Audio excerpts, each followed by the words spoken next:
Hey guys, welcome back to the real Mr. Beer, Mr. Beer's own channel on Twitch TV. We're here to provide homebrewing guidance and tips, equipping you with all sorts of beer knowledge. My name's Josh Ratliff. I'm a BJCP certified beer judge, the brewmaster at Mr. Beer, and I'm the store manager at Everything Homebrew here in Tucson, Arizona. Before we get started, I just want to make sure everybody can hear me okay. We have had some audio issues the past couple streams. Today we're going to be doing a brew in a bag. This is going to be the gateway to all grain brewing. If you're an extract brewer and you want to move into all grain brewing and you're curious but you don't want to spend a whole bunch of money on it, we're going to be doing a brew in a bag, and we're going to be doing a 2-gallon batch so you can actually ferment that in your Mr. Beer fermenter.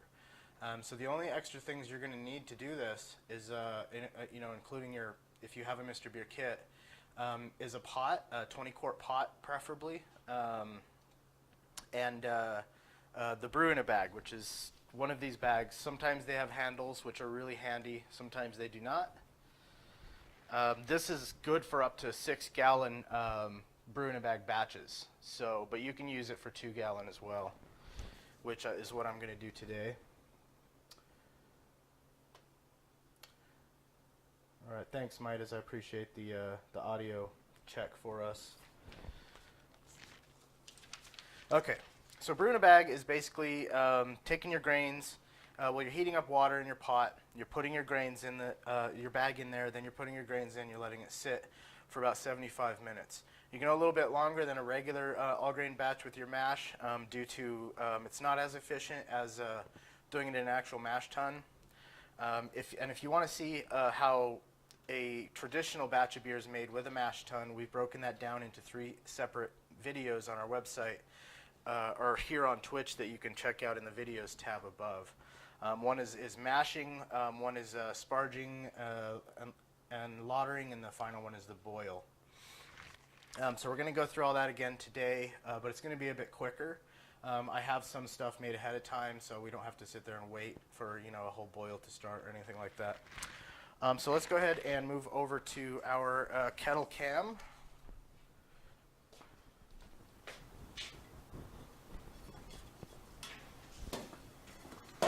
And as you can see, I already have some water heated up to about 155. Go ahead and turn that up a little bit. Remove my thermometer. So you want your strike water, I'm doing 3 gallons for a 2-gallon batch. This is to account for evaporation through the boil and also absorption into the grains.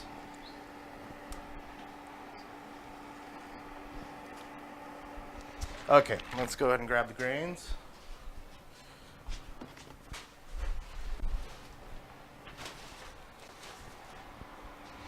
And I need my paddle too.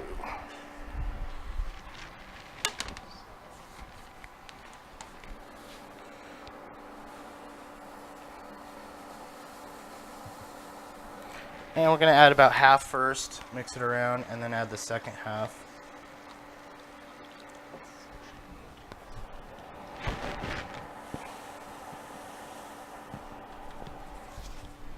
Okay, today this is a single malt, single hop batch. It's just a 2-row grain. There's no other grains in here, just basic 2-row, pale 2-row barley. And the hop is going to be Denali. It's kind of a citrusy, piney hop.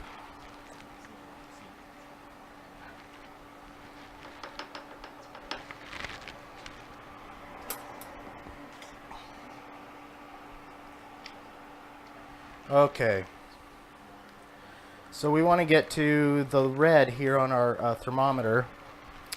You want to have your strike water a little bit warmer than normal because when you add the grains, they're going to cool it down a little bit.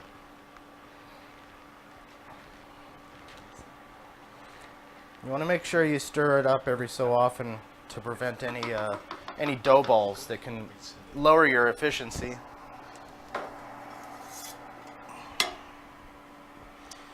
And we'll put the lid on there once it gets into that red marker. One guy's asking if the kits and tools are available on the website. Okay, the kits and tools available on the website. We do have the thermometer. We don't have any of the brew in a bag or anything like that, but we have been looking into doing stuff like this in the future. I mean, you can pretty much get any mesh bag, vinyl, nylon bag. You can even use a large muslin grain bag, the cotton ones. Those, of course, will be disposable. You don't want to reuse them. And you can get a 20-quart pot pretty much anywhere, any like store like Walmart, Target, etc. You do want to stay away from aluminum.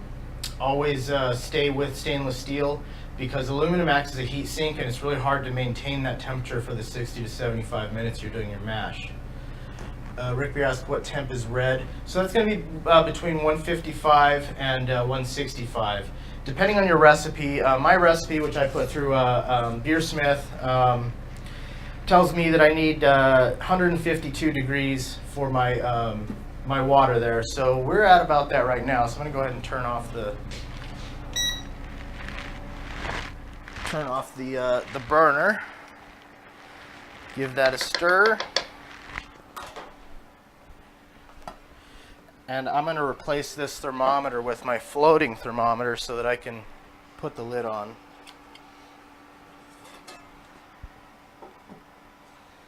Okay, so you want to let that sit for 60 to 75 minutes. 75 minutes is preferable.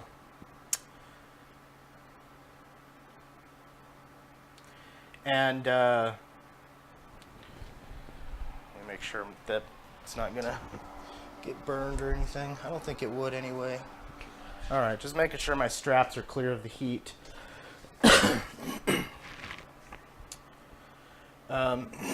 Yeah, the steel, definitely stainless steel. Think of aluminum like in your computer, on your fans and everything. You have heat sinks. That acts as a heat exchange, so it's really hard to maintain temps. You can also do brew in a bag in like a camping cooler. Doing that, of course, you can't do like step mashes where you can heat your pot up or anything like that. But it's basically the same process. All right, so we're not going to sit 75 minutes and wait for this to get done. Matt, you want to grab that other one for me?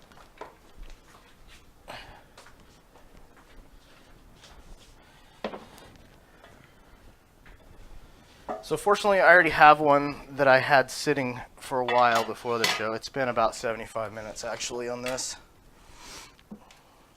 In these pots, you're still going to have some heat exchange. You can actually purchase insulation for these that works pretty good. Otherwise, just keep monitoring it. Turn on your heat if you need to. Just don't turn it on too high because you don't want to scorch the grains.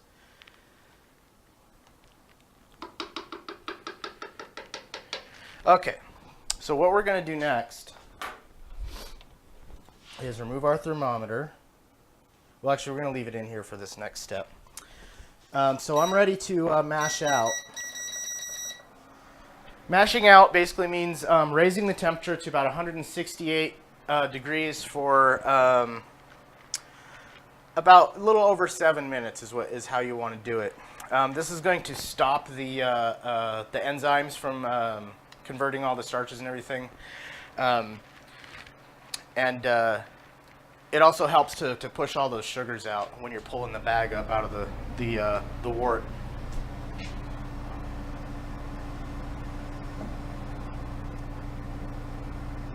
It's already about 160. We'll go ahead and put that on there.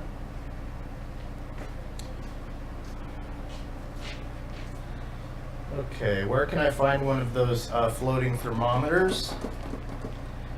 Do we sell those on the website? I don't think we do. I think we just have the dial ones on our website. You can usually get them at a local homebrew supply store. They're also known as dairy thermometers or candy thermometers. The candy thermometers can go up really high temperature. You don't really need one like that. This one goes up to like 250 degrees or something. They work pretty well. They are glass, so they do break. I kind of prefer the dial thermometers personally, but when you have to have the lid on for these mashes, those work pretty well. I'm guessing you could probably also find them at like a gardening store, because I know that they do some temperature control stuff in some certain gardening applications. So yeah, this is going to be a smash single malt, single hop. This is the best way to start out brewing all grain because you're not really, you know, it's not going to be too confusing. You're just starting with one malt and one hop. It's also great, especially these 2-gallon batches. If there's a particular hop that you just got and you're unfamiliar with and you want to test it out, see how it would work in other batches, you could just make this single malt, single hop batch with whatever that particular hop is in a very small batch, so you're not spending a lot of money or time if it doesn't turn out tasting very well.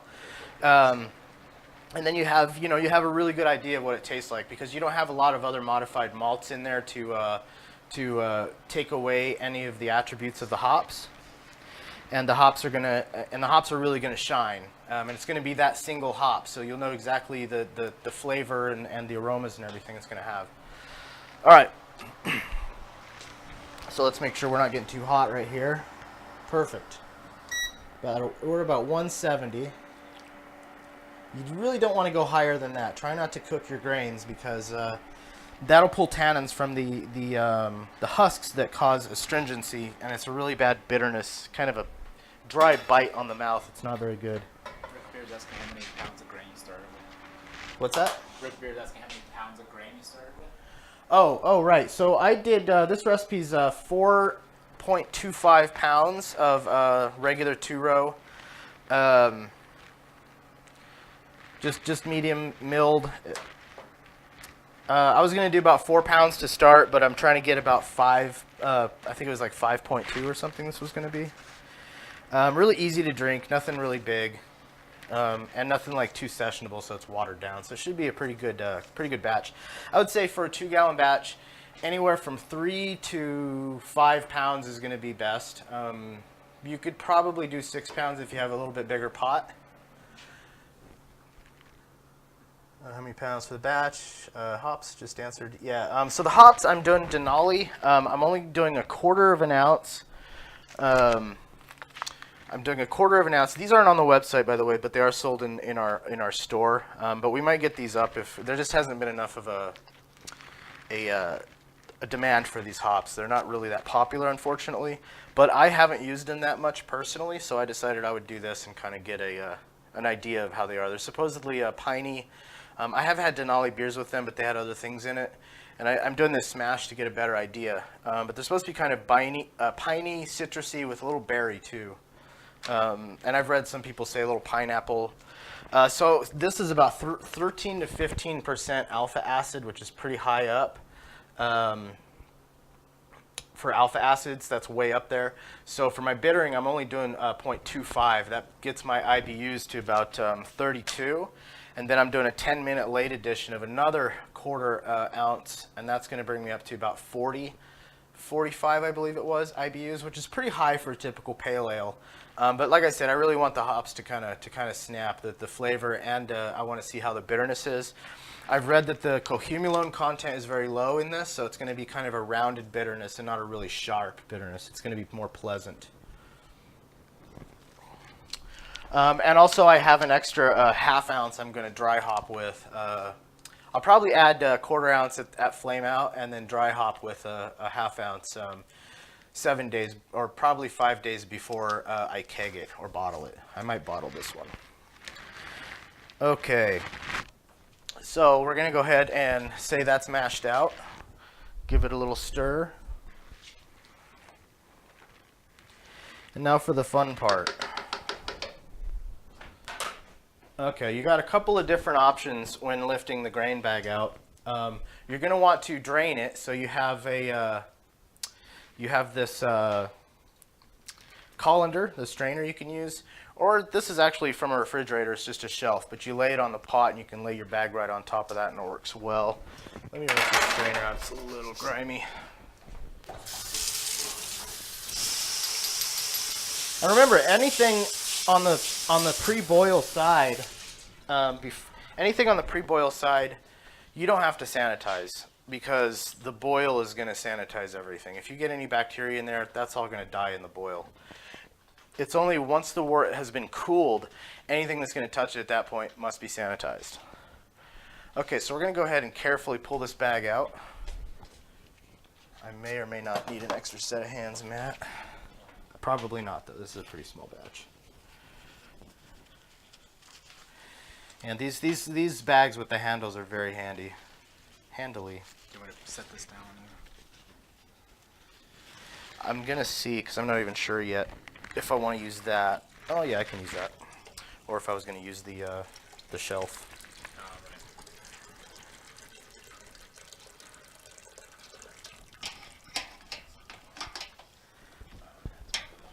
Ooh. That's hot, so be careful. Okay, so there we go. We're gonna let that drain a little bit.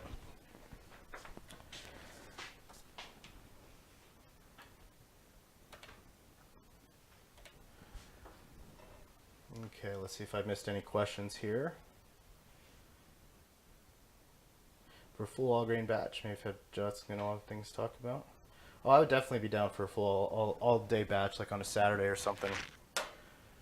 Just drink beer and shoot the shit on the chat.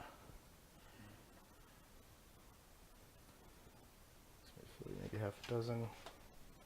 Yeah, guys, if you want, go ahead and subscribe. If you're a Amazon Prime member, you're also a Twitch Prime member. So if you go and what is that called? You connect the accounts together, then you'll get your Twitch Prime membership, which gives you 1 free subscription per month. Any money we do get from subscriptions or through the bits, like through the if you look at the top, you get bits, so you can cheer in the chat, put you on the top cheer list, and gives you an extra little tag. But that all costs money. We're not making money off that. That all goes to the Southern Arizona Humane Society. So, yes, thank you for helping out. Linking those accounts. Link your Amazon and Twitch Prime account, and you do get a free subscription once a month. It's a $4.99 value. Otherwise, you could just pay the $4.99, and any money through that goes to the Southern Arizona Humane Society. All right, so optionally, you can sparge the grains if you want to.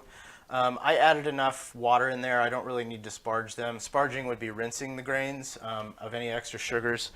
Actually, I think I am going to just go ahead and do, for a 2-gallon batch, 4 cups should be enough.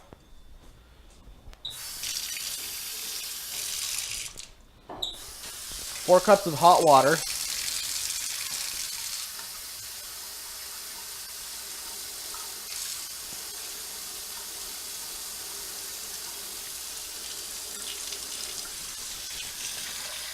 Preferably about 160 degrees or so you want your water, but we're just going to do tap hot water for this. You don't have to sparge. You might get a little bit lower starting gravity, but sparging does help a little bit. Especially if you're doing a big beer or you want full body. This is going to be more of a medium-bodied pale ale.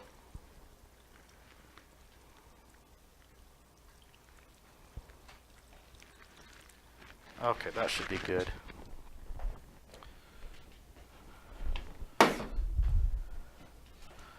All right, so next thing we're going to do is discard the grains. Of course, after that wart's down. After that has all drained off.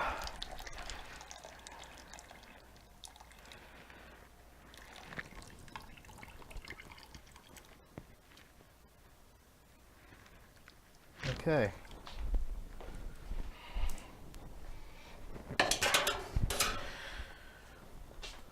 All right, so next thing we're going to do is give this a little stir. And the great thing about these bags too, you don't have to do any kind of recirculation or vorlaughing, which we talked about in some of our past episodes. This is basically recirculating some of the wort by pulling it from a drain in the bottom and pouring it back into the top. This is to settle the grain bed and to get all those really small particles from the bottom into the top so they're not going into your boil. But these grain bags completely prevent that, so you don't really get any husks or any grain matter in there.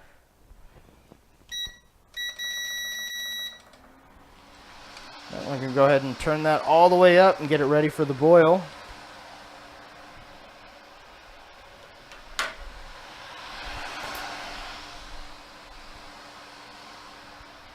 So this is going to be a full 2-gallon boil. It's actually 3 gallons. There's probably about 2.5 gallons in there now because of the absorption into the grains. And so about 2.5 to 3 gallons is what's in there. And then it's going to evaporate out during the boil and give you about 2 gallons. If you're a little over, that's okay, but don't pour all that into your fermenter. Just put it to the 2-gallon mark and then just dump whatever's left.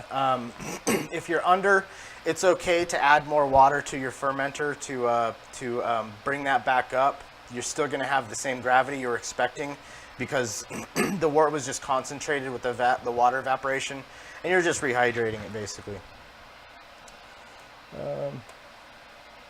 Yeah, sparge is just run hot water over it. Sparging just basically means to rinse the grains of sugars that are left behind after you have separated the sweet wort out of the grains, which is called lautering.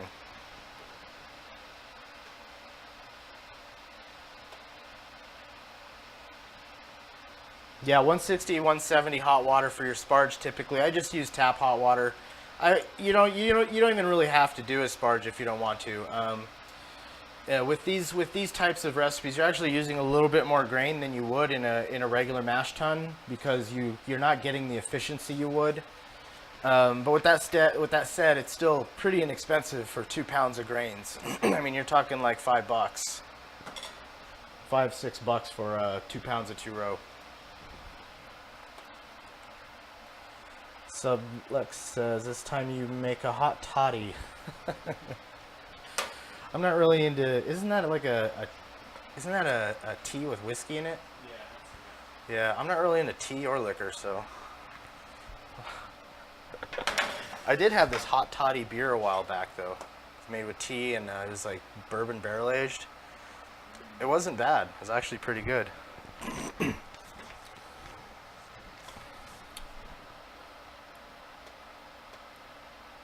All right. Oh, thanks a lot, guys, for the subscriptions. Hawk0629 and Jason _.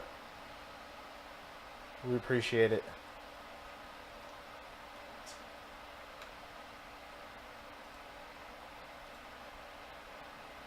Jason says, I like alcohol. Fair enough.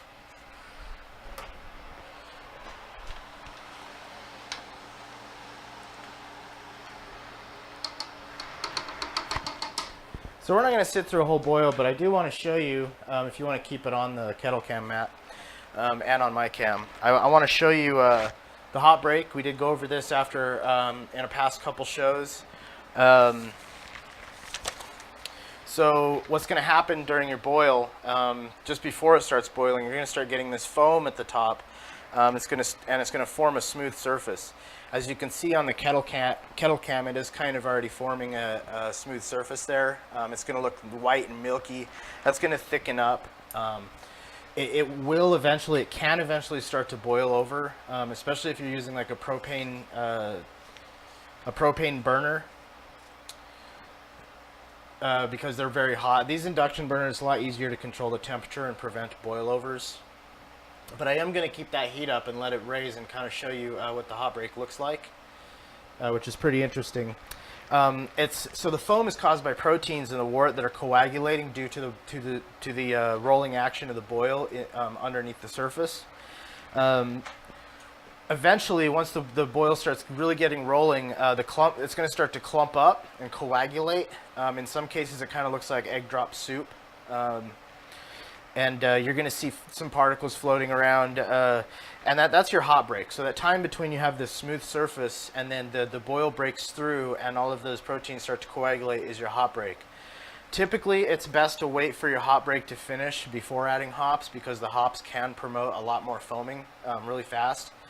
But one way to combat that is with a spray bottle of water. If it starts foaming up too much, just spray it and it'll go down a little bit. Especially if you don't have a lot of headspace. I have quite a bit of headspace in my pot, so I probably might not use the spray bottle. I might show you how it works when that foam gets up there, because I am going to let it boil up a little bit, and I can see on the camera there it is starting to thicken. I'll give it a stir. You guys will see kind of how milky it is.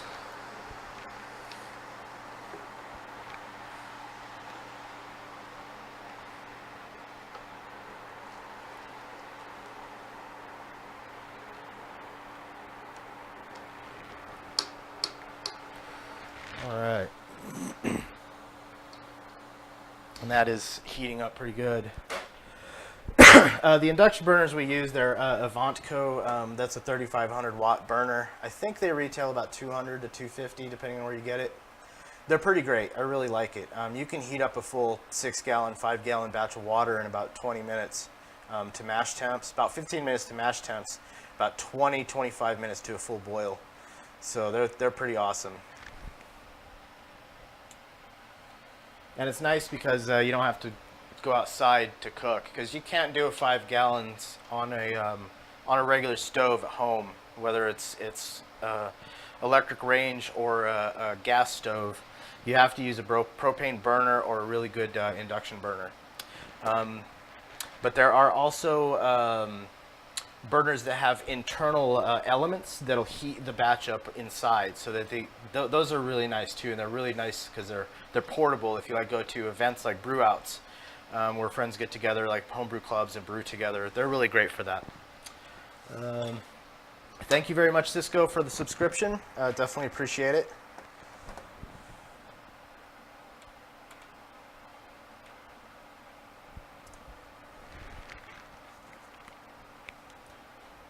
All right, that hot break is thickening up. That foam's thickening up.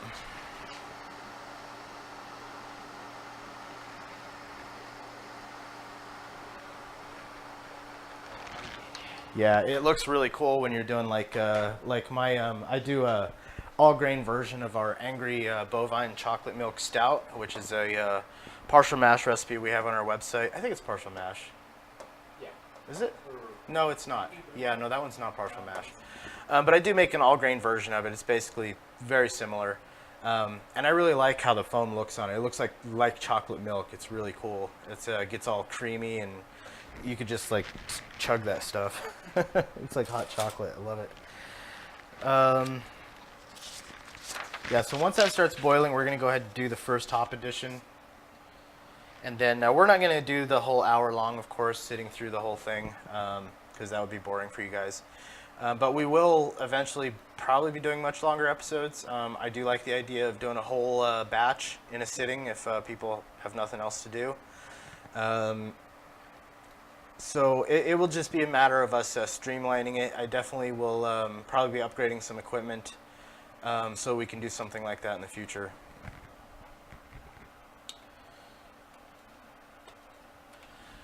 Since this is a 2-gallon batch, so when you're doing your Mr.Beer, you're usually just heating up 4 cups. And so you add cold water to your keg, you add the wort to that, then you add more cold water to top it off to get to your yeast pitching temperatures. But because this is a full 2-gallon boil, obviously that's not possible. So we're going to be doing an ice bath. I'm going to be using my wort chiller. That's optional. With a 2-gallon boil, you probably don't need a wort chiller. But because you know, we have pretty warm water here in Arizona, it's going to help a little bit. Thank you very much, Russ25 Trap, for the subscription. We definitely appreciate it.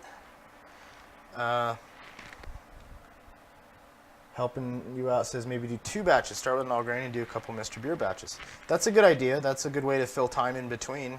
Absolutely. Jason says a bit of liquid smoke. I'm not sure what you're referring to, but if you're talking about putting liquid smoke in beer, I don't recommend it. Liquid smoke does not work very well. It's going to be kind of chemically and overwhelming. Really, the best way to do it is just to get some smoked malt. There are some smoked malts on the market, like cherrywood smoked, beechwood smoked, peated malt. Alternatively, you can smoke your own malt. Had a friend recently here in the Tucson Homebrew Club who smoked some malt with mesquite wood, which mesquite's really common out here in Arizona. And as you can see on the kettle cam, we do have a boil breaking through, and that's our hot break pretty much finishing up. Once the boil starts getting a little more vigorous, that foam's going to break up a little bit, and it's going to create, it's going to kind of clump, and it's not going to boil over. but it is boiling quite a bit right now. So what you want to do is turn your heat down.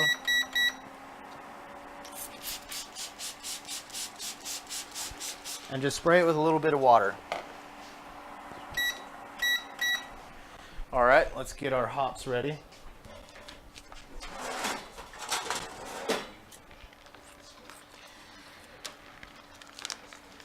So this is a 1/2 ounce bag. We're gonna go ahead and just kind of eye it and split it. 1/4 ounce for bittering.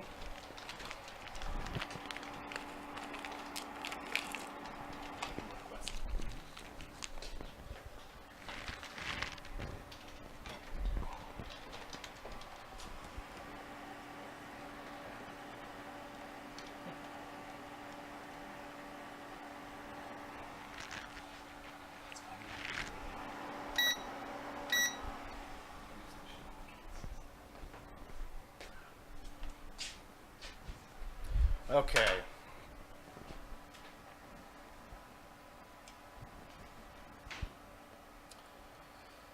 Jason says, I like hickory and mesquite smoke.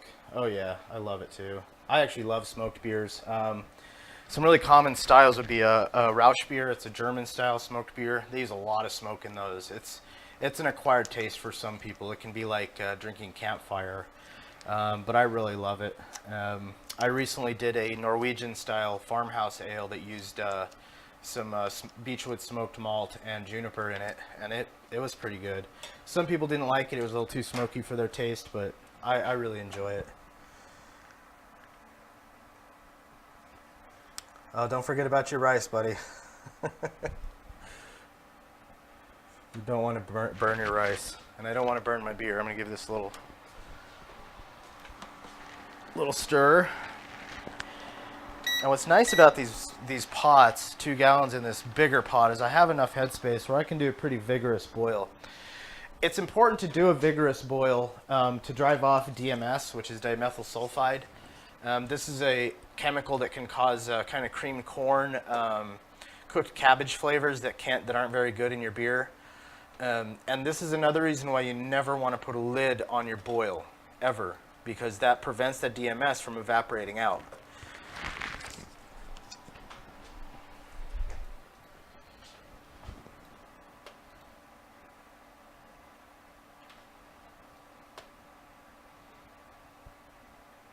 Well, Jason, maybe we should be watching your cooking show. Cherrywood smoked salt, sesame oil. That sounds awesome. You're making me hungry, buddy.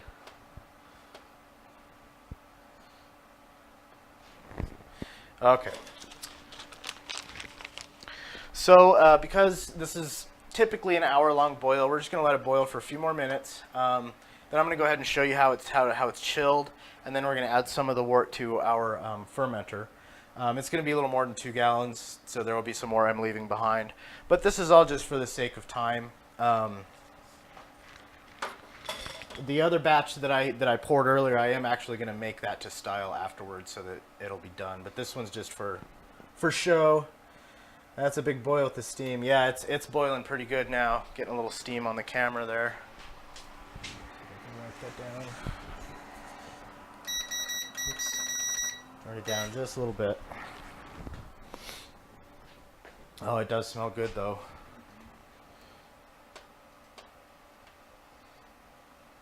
Oh, don't apologize, man. That's what the chat's for. We all have great hobbies and talents, and if yours is cooking, I mean, that sounds really good. Cherry smoked salt, I didn't even know that existed. That sounds awesome. Actually, that would be interesting in a Goza. If you're not familiar with Gozas, a Goza is a sour beer that's hails out of Goslar region, Leipzig, Germany. And it has a little bit of salt in it typically. It's kind of a salty sour beer. They're pretty good. I really like them. And smoked salt in a Goza would be really interesting. I'm going to have to try that.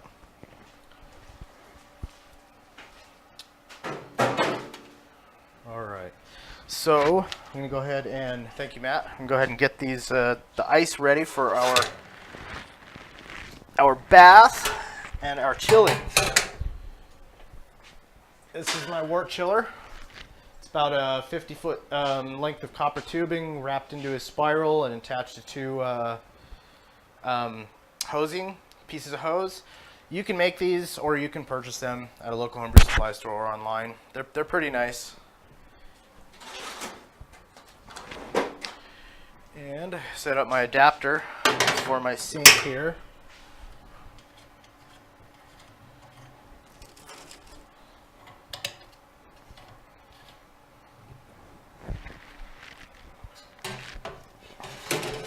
I also want to dump my grains out. Now, typically, like, I brew a lot of beer, so I don't really have a lot of time to make these things. But you can make bread. You can make dog treats, all kinds of things, like energy bars with your spent grain. There are all kinds of different recipes online to do that, so you're not wasting it. It's also great chicken feed, pig feed, if you know any farmers. It's a really great snack for their chickens and livestock. They love it because it's sweet. It's been modified. The starches have been modified, and so it's kind of like candy to them. Okay, set that aside.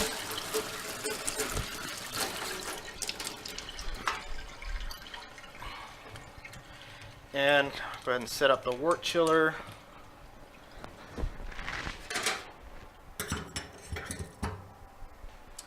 Okay.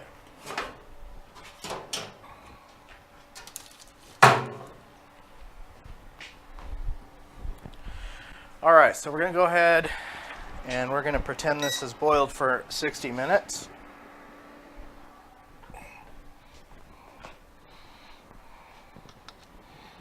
And I'm going to put a lid on briefly so I can put my ice in the sink without it falling into the wort.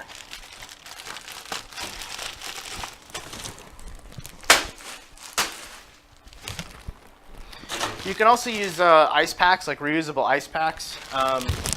These work pretty good. Not as fast as regular ice. And this is going to be much, much faster than doing a 6-gallon, a full 6-gallon chill.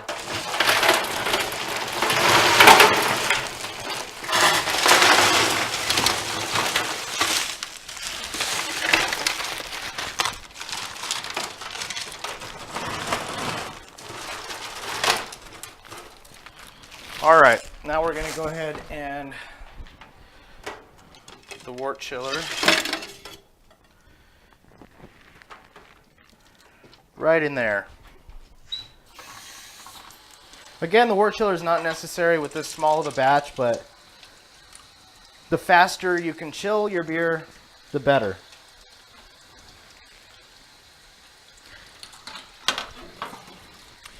And the reason you want to chill your beer fast is because you want what's called a cold break.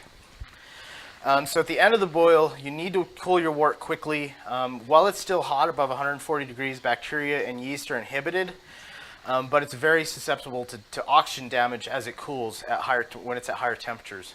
So if you keep it hot for a long time, you can get hot side oxidation. If the wort's cooled slowly, dimethyl sulfide will continue to be produced in the wort. That's the DMS I was talking about. You don't want to leave your lid on the pot. Remember, it was driving off during the boil. This can still be produced in the wort if it's not chilled fast enough. So the objective is to rapidly cool it to about 80 degrees or cooler so you can pitch your yeast at the right temperature and before oxidation or contamination can occur. And this also, the cold break, also the rapid cooling forms the cold break, which is composed of those proteins I was talking about earlier that cause the foam. They will be thermally shocked and precipitated out of the wort. Now this is where it really starts looking like egg drop soup, kind of sitting in there. Everything around it will clarify, and you'll see all these clumps kind of floating around. And this is going to reduce chill haze.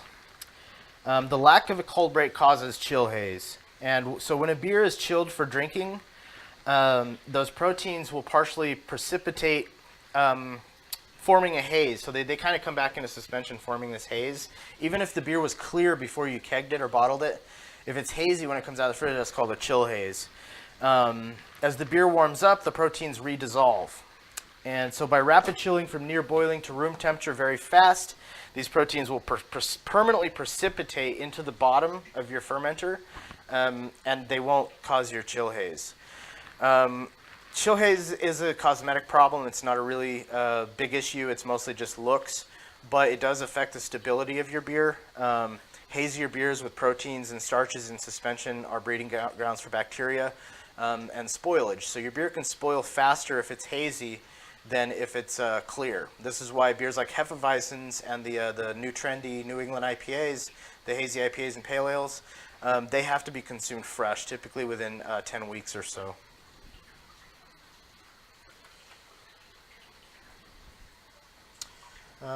Or chiller not sanitized, disaster. No, that it wasn't sanitized. I mean, it was pre-sanitized, but that was boiling hot, so it's not going to affect it. It would have killed anything on the chiller.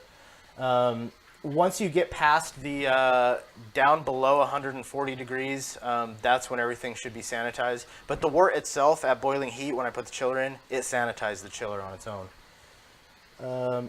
Midas says, my wife makes bread with the spent grain. That is fantastic. That's awesome. I've made some pretty good bread with spent grain too. I don't really have time to bake, so I just never get into it. I've even bought molds for making dog treats, just never got around to doing it. Jason says, some bar served me hazy Bud Light. Honestly, it was probably better than regular Bud Light. At least have a little bit of mouthfeel. And that's something else that haze does in the beer, is it adds a little bit of mouthfeel. You get kind of a pillowy softness instead of a really clean, crisp finish, which can be good depending on the kind of beer you're making. All right. So let's go ahead and check our temperature on this. So I'm going to use my floating thermometer.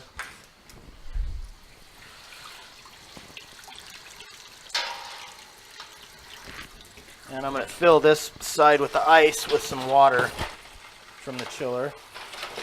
For the first few minutes, when it comes out of the chiller, it's really hot. And then it cools off a bit. The higher pressure you have, the faster it'll chill.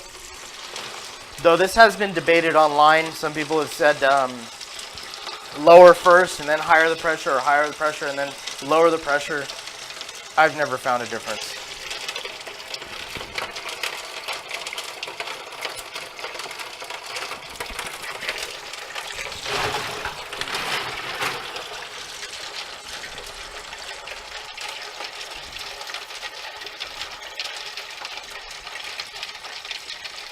And we're just going to fill this up to the level of the line of beer on the inside.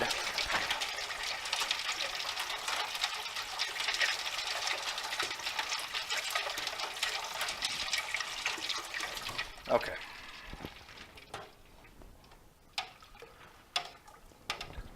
So we were at boiling a few minutes ago. Wow, now we're already down to 90 degrees. That's pretty nuts. So a combination with the chiller and the ice, we went from 220 plus degrees to 90 degrees in about 10 minutes. 5-10 minutes, something like that.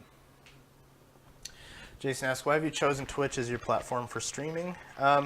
That's a really good question. Twitch is pretty great. Rick Beer, Rick Zeek, our president here at Mr.Beer, is a big gamer. So am I. We like to play video games. This is kind of a platform for those types of people, but a lot of hobbyists have started to use it because it's really user-friendly. The chat is really great. It's a really great way to talk to people. I find it to be a better platform than like Facebook Live or the YouTube Live. It's just a lot better, easier to manage. We can save all of our videos. As you see, we have a tab at the top of above the video there, videos tab. And so we can save all of our past videos. We can put up clips, all kinds of different things. So it's just a really great platform.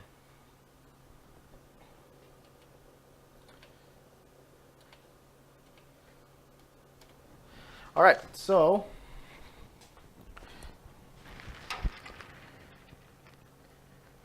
yeah, now we're down to 80 degrees, and we're going to go ahead and call that cool. Typically, you're going to want to get down to about 70 degrees for our Mr. Beer yeasts. For the yeast I'm using today, I'm using the Safale US05. This is the Chico strain. Sierra Nevada created this back in the late 80s. It's the most commonly used strain of yeast in the world. It is very neutral, doesn't create any kind of off flavors or esters, so it's really great for pretty much any style of beer you're trying to make. So you want to use a really nice and neutral yeast. The Mr.Beer yeasts that we have tend to be a little fruitier in esters. So if you're trying to do an experiment like this with single hop, single malt, and you're trying to figure out the flavor of a certain malt you're using or a certain hop you're using, having a very neutral yeast that doesn't affect the flavors of the beers is recommended. Actually, I'm going to hold off on that for now because I need to put this in the keg. All right, we're going to be using our 2-gallon LBK, Little Brown Keg. And I have already pre-sanitized this. You can sanitize it as normal with the no rinse cleanser, just like you would. Fill it to the 1 mark line, just like you would with our regular batches. Shake it up. And as usual, you want to take off your spigot after every single batch and clean it and sanitize it. Don't leave your spigot on your keg when you store it. That causes unnecessary wear and tear on your washer, which can result in your keg not lasting as long as you want it to, or at least the washer not lasting as long as you wanted it to. Always hand tighten these, never use any type of tool because you can break it or get it on there stuck enough where it's really difficult to get off. And also tools, putting a tool in here will scratch up the inside of your keg. And you don't want to scratch up the inside of the keg because scratches will harbor bacteria that is almost impossible to clean out even with bleach. And if you do that, you typically got to throw the keg away and get a new one.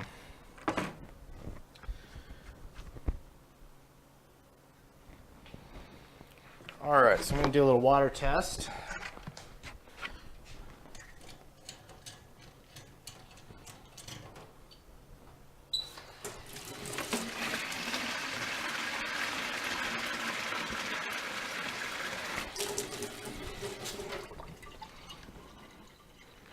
And we're looking good. Typically you want to do a water test for like 30 minutes or so. I already previously tested this, but I just want to make sure it was on there tight enough it wasn't going to gush out. And I'm going to re-sanitize since I just put tap water in there. And this is just a Star San, solution of Star San. This kind of stuff. It's a pretty good product. If we can get the smaller bottles, we might put this back up on the website because a lot of people have been asking for it. Like the no rinse cleanser, you don't have to rinse it.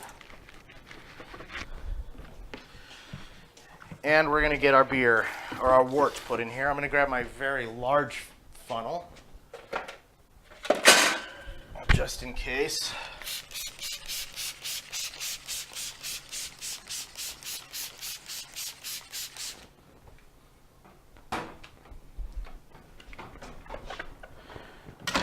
All right.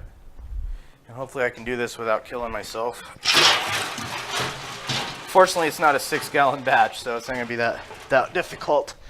All right, so we're going to want to fill this up to the number 2 mark. If you have the older keg, it's going to be the 8-quart or 8.5 liter mark.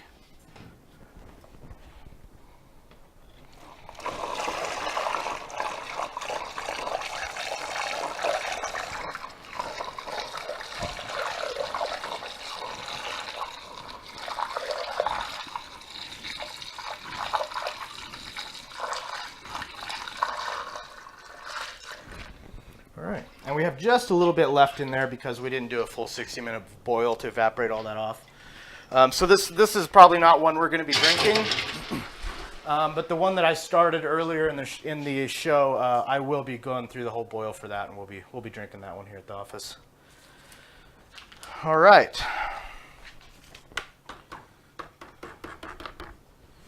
All right, we can go ahead and give this a nice vigorous stir.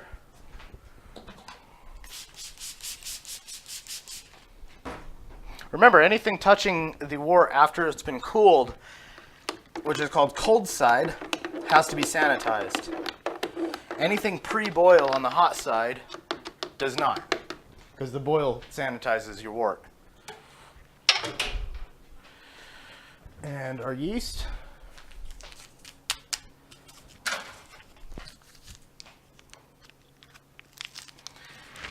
And I'll probably end up fermenting this since I am opening the yeast and putting it in here. We'll see how it comes out regardless. See how well a really short boil does. There are actually some like Norwegian strains, or I'm sorry, styles of beer, such as like Satis, or I think the Lichtenheiners or Steiners or something. I can't remember what they're called. But some of these can be brewed without any boil whatsoever. They're known as raw beers. They definitely have less stability. They can have a little bit of off flavors from the dimethyl sulfide that's still in there. But if you brew them to style with a particular yeast, Saison yeasts are typically the best for these kind of beers because the Saison yeast will munch through starches and all kinds of things that would otherwise have off flavors. All right, see if I missed any questions from you guys. A lot of water goes into making beer. Yes, it does.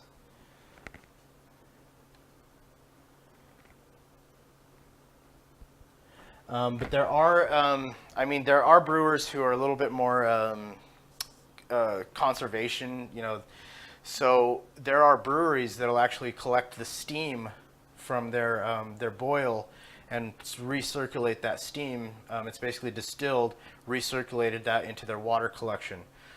So you can do things like that at home too if you have a really nice brewing setup. I've seen some really innovative people that were able to create these kind of enclosed systems and collect water in more conservative ways and use water in more conservative ways so they're not having so much waste. Distilled water you don't want to use, especially when you're doing all grain. Usually the extracts will have minerals in it needed. Distilled water wouldn't hurt, but I don't recommend it for any beer unless you're building a water profile. So if you're doing an advanced all grain batch and say you want to have, like say you're doing a Czech Pilsner and you want to have the water profile of that in Pilsen in the Czech Republic. Then you look up the water profile, which there are lists online for that, and it'll tell you how much magnesium, gypsum, calcium sulfate, things like that you can add to mimic the water profile of those areas. One of the more common waters is Burton-on-Trent, and that's the I think Bass Brewing water. And you can actually buy pre-made brew salts for that. So you get your distilled water, add those brew salts in, and bam, you have the same London water that made Bass Ale. So water profiling is really the only way you'd want to use distilled water, but that's definitely a lot more advanced kind of thing that we'll probably go over in a future show, I'm sure. Probably even do a little blog about it just for people that really want to get because water is 90% of the beer. It's one of the most, if not the most important ingredient in your beer. So having a good clean water, having the right minerals, the right pH, all that kind of thing can really affect your beer depending on the style. So like hazy IPAs, for example, you can add some calcium chloride. It kind of softens the water and gives it kind of a soft mouthfeel, that pilly mouthfeel. Otherwise, like a Pilsner, you can harden the water and get that more crisp, really clean finish. So it's really cool. Water profiling is pretty awesome. But don't just use distilled water in your beer because regular distilled water does not have any minerals in it, and minerals are beneficial for yeast health. So use spring water, purified water. RO water is okay. You probably should use just regular spring water, purified or filtered water. But then again, you can use your tap water if it tastes good to you. If there's no chlorine smell, chlorinase, anything like that, and it tastes good to drink, then it's most likely good to use. If you have absolutely no other option, you only have chlorinated tap water, just boil that, your 5 gallons or however much you're going to use ahead of time, cool it, and then use that, because boiling it will evaporate most of that chlorine out.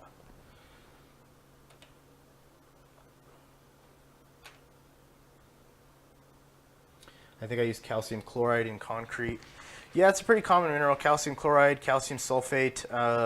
All these different minerals are used in a lot of different applications.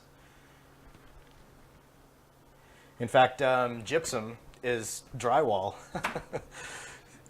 So, filtered tap water, a good supplement.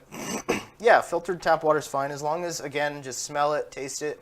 If you're not getting any of that kind of chemically chlorine aroma or flavor, it'll be fine. If you do get that and you use it, it can create kind of medicinal off flavors that won't taste very good. Yeah, charcoal filter will be fine. You're just filtering a lot of the bacteria, things like that. The minerals are small enough, they'll get through that without any issue. So that's not like distilling it. That'll work just fine. Brita filters, totally fine. I think some of the filters we have here at Mr.Beer are charcoal filters we have on our water lines. So yeah, that's totally fine. All right, and I think, yeah, we're coming up just about on an hour, so we're going to go ahead and close it out. Does anyone have any more questions before we do? And we will be back on Tuesday. Tim will be back on the channel with another beginner episode. Not sure yet what we're brewing, but we'll probably put out an email this weekend. And I'm not sure yet what I'm going to do next, intermediate and advanced. I think we're going to do kegging, maybe. I'd like to do kegging on our intermediate show Wednesday. Kind of show you how to keg beer. It would be considered intermediate because both advanced brewers and beginner brewers can get into a kegging system and keg their beer instead of bottling it. And we do sell the kegging systems on our website. So that's something I think I'm going to try to get into next week. As far as the advanced show, I have some ideas, but nothing concrete yet. By the way, if you guys are not in our community forums, we have a really great community forum. If you scroll down underneath the video here, you'll see that link. Click on there, go register, lurk the forums, comment on the forums, create a post. Those guys are really awesome on there. Rick Beer, who was on here, we've got a lot of different people. What's the website? Gaming Tonight, what's the website? Which website? We don't have a Discord up yet, but that's something we've been talking about doing, actually.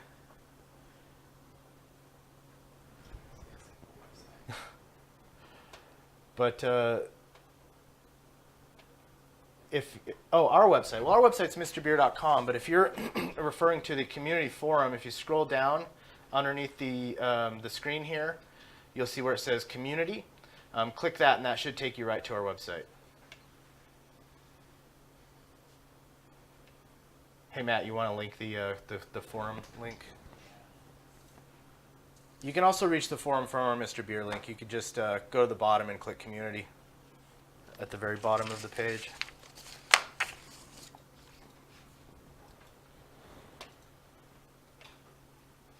There we go. So there's the link to our community. Go on there, register. It's very active. We have a lot of active members.